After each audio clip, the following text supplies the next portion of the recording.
Bonjour mesdames, alors suivi des 3 prochaines semaines pour le programme de puissance. Donc on va mettre une emphase particulière là-dessus.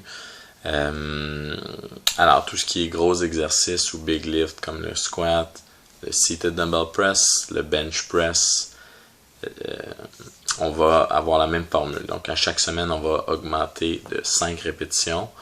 On va donc avoir 10 répétitions cette semaine, 15 la semaine prochaine, 20 la semaine suivante, et on va diminuer le poids. Donc, avec le poids que vous avez présentement, ce qu'on va faire, c'est qu'on va faire moins 20% pour la première semaine et moins 15 les deux suivantes. Donc, par exemple, cette semaine, si la semaine passée, j'avais 5 avec 100 livres, je vais utiliser 80 livres. De là, pour la semaine 2, vous enlevez un autre 15%, vous enlevez un autre 15% pour la semaine 3. Ça va donc donner ça pour les squats. Pour la première journée, vous allez également ajouter un obstacle au saut, ce qui va vous donner 40 sauts de plus quand même. On va garder donc le Mary Gallagher identique, le troisième exercice.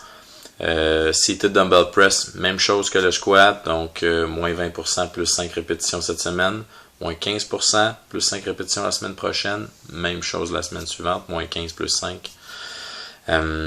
Deuxième journée, le bench press, ça va être exactement la même chose que le squat et le seated shoulder press. Moins 20, moins 15, moins 15 au niveau du pourcentage et du poids. Et plus 5, plus 5, plus 5 pour les répétitions. On va également changer le rep range ou le nombre de répétitions à prescrire pour le incline fly. On va passer entre 15 et 20. Pour les bras, on va garder les répétitions pareil, sauf que vous devriez être capable d'augmenter le poids. Ok, donc on va essayer ça en gardant toujours la vitesse de contraction. Les abdominaux, on va faire comme le incline fly, on va passer de 15 à 20 au niveau des répétitions.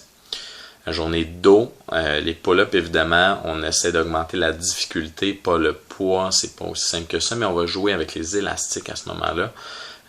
Donc vous pouvez par exemple rajouter un rouge, vous pouvez mettre 2 rouges avant de passer au mauve, il y a toujours moyen de jouer avec ça, là, mais on veut toujours que la vitesse de contraction soit rapide. Donc si votre dernier se passe en 3 secondes, par exemple au pull-up, ça ne fonctionne pas. Elle est plus facile.